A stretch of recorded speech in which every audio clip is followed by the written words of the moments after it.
High বন্ধুরা, তো তোমরা সবাই কেমন আছো? আশা করি খুব ভালো আছো, আর আমিও কিন্তু ভীষণই ভালো আছি। তো আজকে নিয়ে চলে এসেছি মিজানুর রহমান নাজারী হুজুরের একটা সুন্দর ভিডিও, যেই ভিডিওর মধ্যে দিয়ে কিন্তু আজকে আমরা একটা জীবনী সম্পর্কে জানতে পারবো। আর এই জীবনী নিয়ে তো অনেক ভিডিওই আমরা করি, তো সেগুলোতে কিন্তু তোমরা খুব ভালো রেসপন্স করো। তো চলো আজকের ভিডিওর যে টাইটেলটা আছে সেটা দেখা যাক। তো বলছে ফেরাউনের স্ত্রী আছিয়া জীবনী, মানে আছিয়ার জীবনী নিয়ে আজকে কিন্তু আমাদের মেইন ভিডিও। তো অবশ্যই ভিডিওটা আমাদেরকে খুব ভালো করে দেখতে হবে, কেননা জীবনী যেহেতু বলেছে, তো সেহেতু হুজুর কি বলতে চেয়েছে, মানে হুজুর কেমন করে বলতে চেয়েছে, মানে বলছে আর কি, সেটাই আমাদের আজকে দেখার। তো আমাদের মেইন ভিডিও ডেসক্রিপশন বক্সে চলে আসবে, ওখান থেকে তোমরা সবাই চেক আউট করে নিও। তো চলো আজকের ভিডিওটা দেখা যাক। ফেরাউন বলল, তোর ইমান কত আমি দেখে নেব। তোর ইমান কথা এই আমি দেখে নেব। মহিলাটাকেও তপ্ত তেলের মধ্যে ছেড়ে দেয়। বাকি রইল ফেরাউনের বউ আসিয়া। আসিয়া রে ফেরাউন বলল, আসিয়া এক আল্লাহর ইবাদত ছাড়ো, আমারে সেজদা দাও। সেজদা দাও। আসিয়ারও এক কথা, জীবন দিব ইমান দিব। ইমান দিব না। ফেরাউন বলে, আসিয়া তোরে উলঙ্গ করব। বউ হয়েছিস, আই ডোন্ট কেয়ার। হাজার হাজার মানুষের সামনে নিজের বউকে উলঙ্গ করলো। তক্তার মধ্যে উলঙ্গ বউকে শুইয়ে হাতের মধ্যে পেরেক ঢুকালো, পায়ের মধ্যে পেরেক ঢুকালো। এক একটা পেরেক ঢুকায় কি তক্তার মধ্যে নৃশংস! ছিদ্র হয়ে ঢুকে আর ফিনকি দিয়ে রক্ত বেরোয়। আসিয়া চিৎকার মারে। ফেরাউন বলে, তাড়াতাড়ি আসিয়ারে তেলের মধ্যে ফেল। আল্লাহ বললেন, জিব্রাইল যা, জান্নাতটা তুলে নিয়ে আসিয়ার চোখের সামনে ধর। আমার আসিয়া জান্নাত দেখে দেখে যেন আমার কাছে আসে। মালিক তুমি জান্নাতে, তোমার পাশে আমায় একটি ঘর বানিয়ে দিও, একটি ঘর বানিয়ে দিও। সে বিভীষিকাময় মহাদিনে তোমার কাছে তুমি টেনে নিও। মালিক তুমি জান্নাতে, তোমার পাশে আমায় একটি ঘর বানিয়ে দিও। পড়েন আমিন। এই জন্য আসিয়াকে রব্বুল আলামিন গোটা বিশ্বের সব নারীদের জন্য মডেল বানালেন। তার মানে কাফেরের বউ মুমিন নারীদের মডেল। আবার নবীর বউ লূত আলাইহিস সালামের বউ নূহ আলাইহিস সালামের বউ কাফের নারীদের মডেল। সুবহানাল্লাহ কইবেন না? কথা বললাম পৃথিবীর মধ্যে যা যা আছে, সাগরের কথা, মরুভূমির কথা, পাহাড়ের কথাও বললাম। বড় বড় পাহাড়ের কথাও কোরআনে আছে না নাই? আল্লাহ বললেন, ওয়াজআলনাল জিবালা আওতাদা, পাহাড়কে আমি পেরেকের মতো বানিয়েছি। পেরেক যদি কাঠের মধ্যে ঢুকে দেন, পেরেকের বেশিরভাগ চলে যায় কাঠের ভিতরে, সামান্য মাথাটা বাইরে থাকে। ঠিক তেমনি পাহাড় দুনিয়াতে উপরে দেখা যায় যতটুক, তার 3 ডবল মাটির নিচের পাহাড় থাকে। এটা আমরা জানলে বিশ্বনবী পড়তেন, আল্লাহুম্মা রাব্বান নাস আযহিবিল বাস ইশফি আনতাশ শাফি লা শিফা ইল্লা শিফাউক শিফাউন লা ইউগাদিরু সাকামা। আবার পড়তেন, আসআলুল্লাহাল আযীম রাব্বাল আরশিল আযীম আইয়াশফিয়া। এজন্য অসুস্থ হলে এই দোয়াগুলো করে দিবেন। ঝাড়ফুঁক করবেন। ঝাড়ফুঁক ইসলামে আছে, তাবিজ তোমার ইসলামে নাই। এগুলোর ব্যাপারে বলবো আজকে আমরা। অনেকে তাবিজ লাগে অনেকগুলো, এদিকে 5টা, গলায় 5টা, হাতে 5টা। তারপর আমাদের কাছে নিয়ে আসে, হুজুর একটু দোয়া করেন ছেলের জন্য। কি হয়েছে? কে হুজুর কথা শোনে না, অসুস্থ থাকে প্রায়। তো যেই তাবিজ লাগাইছেন এগুলার ভারে ওজন এমনিই তো অসুস্থ থাকবে পোলা, ঠিক কিনা? একদম। তাবিজ ছিঁড়ে ফেলবেন। বেশিরভাগ তাবিজগুলোর মধ্যে দেখবেন ওই যে মোমবাতি দিয়ে আটকায় দেয় না, হুম। খোঁচায় খোঁচায় খুলবেন। খুইলা দেখবেন ভিতরে কি লেখছে জানেন? জাফরানের কালি দিয়া 7, 8, 9, 3, 4, 5। কয় হুজুর এগুলো কোরআনের আয়াতের সংক্ষেপে লিখছে। তোরে সংক্ষেপে লেখার পারমিশন দিয়েছে কে? কে দিয়েছে পারমিশন? 786 নাকি বিসমিল্লাহ হয়। 1 কোটি বার 786 লেখলেও একটা বিসমিল্লাহ সমান হবে? বিসমিল্লাহরে সংক্ষেপ করলেও 786। আবার হরে কৃষ্ণ হরে রাম এটারে সংক্ষেপ করলেও 786। চিল্লা এখন ঠিক কি না? এজন্য তাবিজ তোমার নয়, রুকিয়া করবেন। ঝাড়ফুঁক করা সুন্নাত। ঝাড়ফুঁক করা কি সুন্নাত। সুন্নাত। সূরা ফালাক, সূরা নাস, এই দুইটা পরে যদি ফু দেন, জিনের বাদশাও দিব দৌড়। ছোট্ট বাচ্চারা যদি জিনে ধরে, পরিতে ধরে, আয়াতুল কুরসি পরে ফু দেন, জিনের 12টা বাজায় দিবে কে? এগুলো পড়তে চায় না। বিশ্বনবী হাসান আর হুসাইনকে এই দোয়াগুলো পড়ে ফু দিতেন। হাসান হোসেনকে তাবিজ পড়ায় নাই কখনো। বিশ্বনবী একটা স্পেশাল দোয়া পড়তেন, বুখারীর বর্ণনা, আউযু বিকালিমাতিল্লাহি তাম্মা মিন কুল্লি শাইতানিন ওয়া হাম্মা ওয়া মিন কুল্লি আইনিন লাম্মা। এই যে যারা মোবাইলে রেকর্ড করছেন, রেকর্ড হয়ে গেছে না? আমি যে বললাম বাসা যে মুখস্থ করবা, মায়ের শিখাবা, ছোট্ট বাচ্চারে শিখাবা। এগুলো পড়ে ফু দিলে কোনো জিন পুরি সামনে আসতেই পারবে না। এগুলো নাই মুসলমানের, তাবিজ লাগে। কি লাগে? বিশ্বনবী 6 মাস অসুস্থ ছিলেন। ইহুদিদের মিত্র লাবিদ ইবনুল আসাম বিশ্বনবীরে ব্ল্যাক ম্যাজিক করেছে। কি ম্যাজিক? Black magic. এই ব্ল্যাক ম্যাজিকের চোটে বিশ্বনবী দাঁড়াতেও পারতেন না, মাথার ব্যথায় বেহুশ হয়ে যেতেন, বিবিদের সাথে ফিজিক্যালি মিট করতে পারতেন না, সেক্সুয়াল এন্টারটেইনমেন্ট করতে পারতেন না, ইন্টারকোর্স করতে পারতেন না। এত দুর্বল ছিলেন বিশ্বনবী। বিবিদের ঘরে যাইতেন কিন্তু মেলামেশা করতে পারতেন না, এত দুর্বল। যেই নবীর এক হাতের মধ্যে জান্নাতি 40 জনের শক্তি দিয়েছে কে? ওই নবী ব্ল্যাক ম্যাজিকের পাওয়ারে দুর্বল হয়ে যায়। তারপরেও বিশ্বনবী একদিনও তাবিজ পড়েন নাই। পড়ছে?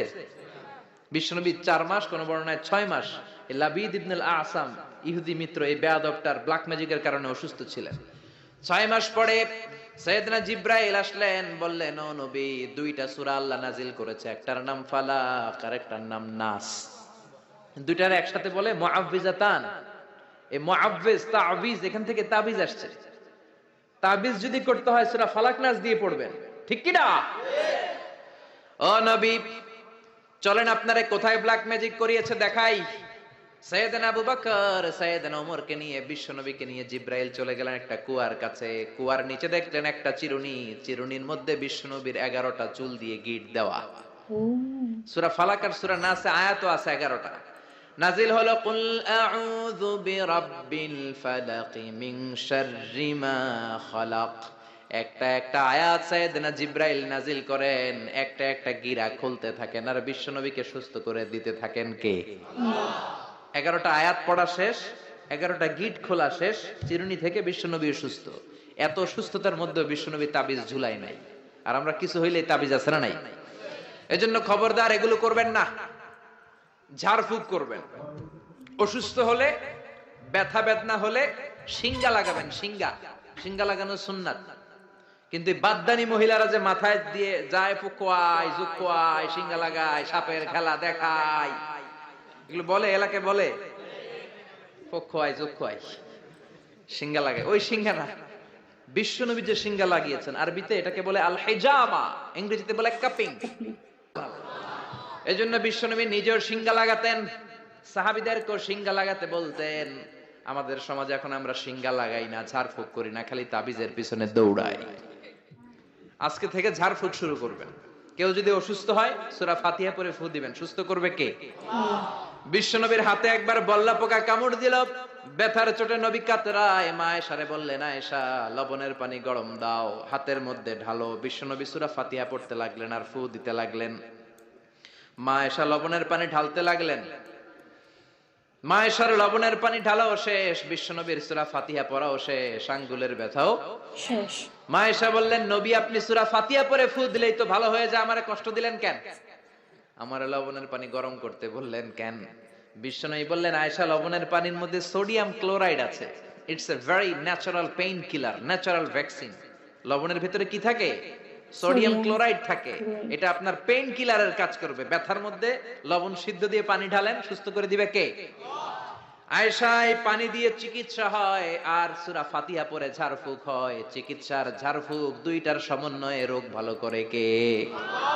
অনেকে বলে, হুজুর দোয়া করেন আমার জন্য অসুস্থ। কি রোগ? কয় ক্যান্সার। চিকিৎসা করছেন নি? কয় না, খালি দোয়া করেন আপনি। আমি বললাম, আমার দোয়াতে আপনার ক্যান্সার ভালো হবে না, আপনাকে চিকিৎসাও করতে হবে, তারপরে হুজুরের কাছে দোয়াও চাইতে হবে। দুইটার সমন্বয়ে রোগ ভালো করে কে?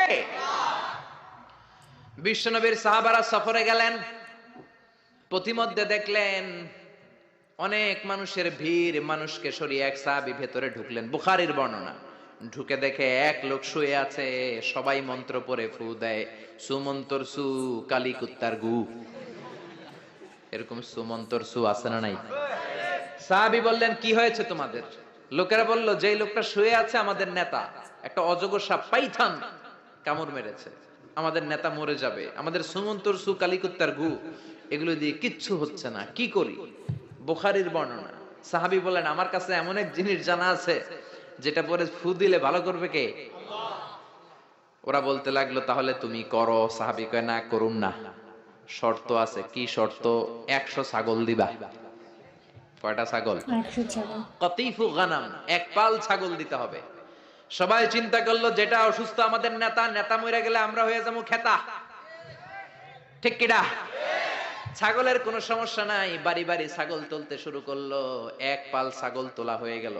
এবার সাহাবীরা ডেকে বলে যাও ঝাড়ফুঁক করো। বিশ্বনবীর সাহাবী ওযু করে জিজ্ঞেস করলো কোন জায়গায় কামড় দিয়েছে? পায়ের এই জায়গায় কামড় দিয়েছে। বিশ্বনবীর সাহাবী একবার সূরা ফাতিহা পড়ে ফু দিলেন, বন্ধ চক্ষুটা মুহূর্তের মধ্যে খুলে যায়। আবার ফু দেওয়ার পরে শোয়া থেকে বসে যায়। তৃতীয়বার ফু দেওয়ার পরে দাঁড়াইয়া হাঁটতে শুরু করছে। আল্লাহু আকবার! সব তো টাসকি খেয়ে গেছে। সাহাবা কয় টাসকি পরে খাইও, আগে ছাগল দাও। 100 ছাগল নিয়ে বাপের বেটার মতো মদিনায় ফিরে আসতেছে। মাঝ পথে সাহাবাদের পেটে প্রচন্ড ক্ষুধা, কয়েকটা ছাগল জবাই করেও খাইছে গোশত। এখন চিন্তা করলো হায় রে, কোরআন বেচা যে ছাগল লইলাম, এটা জায়েজ হয়েছে কিনা খাওয়াটা? বিশ্বনবীর মাসালা জিজ্ঞেস করার দরকার আছে না নাই? মদিনায় যে বিশ্বনবীর দরবারে হাজির, সালাম দেয়, ও নবী সফর থেকে এসেছি, এমন এমন ঘটনা, 100 ছাগল এনেছি, ফাতিহা দিয়ে ঝাড়ফুঁক করেছি, জায়েজ হয়েছে কিনা বলেন। ছাগলের গোশত সবার পেটে ঢুকে গেছে আমাদের, এখন মাসালা দেন তাড়াতাড়ি। বিশ্বনবী বললেন জায়েজ হয়েছে মানে কোরআনের দাম বাড়ায় আসছো মিয়া, ছাগলের গোশত কিছু থাকলে আমার ঘরেও দিও। আল্লাহু আকবার! দেশবাণী। এখানে বাবা যারা এসেছেন আপনারা সবাই আপনাদের ছেলেদেরকে এই উপদেশগুলো দিতে হবে, এখন থেকেই তাদেরকে কোরআন শিখাতে হবে। এজন্য ইসলাম বলে জন্ম নেয়ার পরে বাচ্চার কানে তুমি আজান দাও। যদিও বাচ্চার উপর এখনো তার আমলনামা শুরু হয় নাই, কিন্তু তার কানের সামনে ইসলামটা তুমি পৌঁছে দাও। এখনো তার নামাজ ফরজ না, রোজা ফরজ না, বড় হয় নাই, আমলনামা শুরু হয় নাই, কিন্তু জন্মের পরেই আজান, কারণ ইসলামটাকে কানের সামনে তুলে ধরো। 7 বছর বয়স হয়েছে, একটা সুন্দর নাম রাখো। সুন্দর নামের দরকার আছে না নাই? এখন সুন্দর নাম রাখতে চায় না। আজকে যার বাসায় খেলাম, ছেলের নাম আল ফারাবি, একজন বড় দার্শনিকের নামে নাম, খুব সুন্দর। এগুলো রাখবেন। লোকমান এই নাম রাখবেন। লোকমান নামটা কেমন লাগে? সুন্দর লাগে তো? এই ভালো ভালো নামগুলো রাখবেন, তাহলে ছেলেগুলোর ভদ্র বানাবে কে? এখন অনেক বাসায় গেলে বাচ্চাদের এমন নাম শোনা যায়, অবাক হয়ে যায়। চাচা গ্রাম থেকে শহরে আসছে ভাতিজার সাথে দেখা করতে, গ্রাম থেকে শাকসবজি নিয়ে আসছে। তো যাওয়ার পরে ভাতিজা নাস্তা দিচ্ছে চাচাকে, চাচা খান। চাচা নাস্তা খায় আর বলে অনেকদিন পরে আসছি, তোমার নাকি 1 ছেলে 1 মেয়ে, আমার সাথে তো কোনোদিন দেখা হয় নাই, দেখো না একটু দেখা করি। ভাতিজা ওদেরকে ডাক দিছে, ব্রাশ ফায়ার। ব্রাশ ফায়ার শুই না, চাচা খানা থিয়া দিছে দৌড়। ভাতিজা বলে চাচা দৌড়ায়েন না, চাচা আইজো দৌড় কাইলো দৌড়, জনমের দৌড়। চাচাও দৌড়ায়, ভাতিজাও দৌড়ায়। চাচা কয় ভাতিজা বয়স আমার 80, আমারে তুই ব্রাশ ফায়ার করিস না। ভাতিজা বলে চাচা এই ব্রাশ ফায়ার ওই ব্রাশ ফায়ার না, ছেলের নাম ব্রাশ, মেয়ের নাম ফায়ার। যে বলছে ছেলে মেয়েরে ডাকো, তো ভাতিজা বলছে ব্রাশ ফায়ার। কপাল পোড়া। এরকম নাম আছে না নাই? আহাব্বুল আসমা ইলাল্লাহ আব্দুল্লাহ, আব্দুর রহমান। আল্লাহর কাছে সবচাইতে প্রিয়তম নাম হচ্ছে আব্দুল্লাহ আর হচ্ছে আব্দুর রহমান। সুবহানাল্লাহ পড়েন। এই নামগুলো রাখতে রাজি আছেন তো? আব্দুল্লাহ, আব্দুর রহমান রাখবেন। নবীদের নামে নাম রাখবেন, সাহাবাদের নামে নাম রাখবেন, তাহলে ছেলেগুলো ভদ্র হবে, নামাজি হবে, ঠিক কিনা? প্রথমেই বলেছেন যে ফেরাউনের স্ত্রীর জীবনী নিয়ে কিন্তু আজকে কথাটা ছিল, কিন্তু সেই জীবনের কিন্তু অল্প একটু এখানে মানে বলা হয়েছে। প্রথম দিকে একদম বলেছিল যে তার স্বামী তারপরে কেমন অত্যাচার করতো, মানে জীবন তো একেবারে পেরেক ফুটিয়ে দিত, যে সে যদি কথা না শুনতো বা সে যদি আল্লাহকে ভালো করে না মানতো। তো তারপরে কিন্তু একটু অন্য কথা, মানে অন্য আর কি কথাই হয়ে গেল। সেটা হলো যে একটা ছেলে বা মানে যারা আর কি বাচ্চা, তারা যখন বড় হবে বা তাদেরকে ছোট অবস্থায় যদি তাদের কানে আজান দেওয়া হয় তাহলে মানে দিতে বলছে, কেননা কেউ বড় হয়ে কোরআনটা পড়তে চায় না বা বা মসজিদে যেতে চায় না, সেখানে গিয়ে সেখানে কিছুই করতে চায় না, আজানগুলো পড়তে চায় না। তো তার জন্য বলছে যে যাতে সে ভালো হয় বা মানে পড়ার একটা অভ্যেস হয়ে যায়, তার জন্য কিন্তু একদম ছোটোবেলায় কিন্তু তার কানে আজানটা অবশ্যই দেওয়াটা উচিত। আর তারপরে কিন্তু মোস্ট একটা ইম্পর্টেন্ট কথা বললো, এটা যদিও বা এখন সত্যি এটা বলা হচ্ছে যে নামের উপরেও কিন্তু একটা মানুষের চারিত্রিক অনেক বৈশিষ্ট্য থেকে যায়, কেননা এমন এমন নাম সত্যি এখনকার দিনে দেওয়া হয়েছে যে যাতে তাদের চরিত্রগত দিক থেকে হোক বা বুদ্ধির দিক থেকে হোক বা মানসিকতার দিক থেকে হোক, তারা কিন্তু অনেক ভালো হয়। নামের উপর ডিপেন্ড করে যে সে মানুষটা ঠিক কেমন হবে বা কী বৃত্তান্ত। দেখো হুজুরও কিন্তু সেই সেম কথা বলছে সবাইকে যে তোমরা আজকাল যদি কোনো বাচ্চার নামকরণ করো তবে অবশ্যই অনেক বুঝে শুনে কোনো দার্শনিকের নাম বা কোনো সাহিত্যিক কোনো কারো এরকম কোনো কিছু মানে কারোর নাম দাও যাতে তারা মানুষের মতো মানুষ হতে পারে বড়, এই কারণ তাহলে তাদের চারিত্রিক দিক হোক মানে সমস্ত একটা গঠনগত দিক সমস্ত দিক কিন্তু ভালো হতে পারে। তো ভিডিওটা কিন্তু মানে অনেক কিছুই বোঝানো ছিল। তো তোমাদের কেমন লাগলো ভিডিওটা সেটা অবশ্যই জানিও। আর নেক্সট তোমরা কেমন ভিডিও দেখতে চাও সেটা তো আমাদেরকে জানাতেই হবে, কারণ তোমাদের একটা কমেন্ট হয় আমাদের নেক্সট ভিডিও। তো তোমরা কমেন্ট করতে থাকো, আমরা তোমাদের কমেন্ট অনুযায়ী ভিডিও নিয়ে চলে আসবো। আর আমাদের ভিডিও যদি ভালো লেগে থাকে তবে অবশ্যই লাইক কমেন্ট শেয়ার অ্যান্ড আমাদের চ্যানেলটাকে সাবস্ক্রাইব করে দিও। তো চলো আজকের মতো এখানেই, বাই বাই।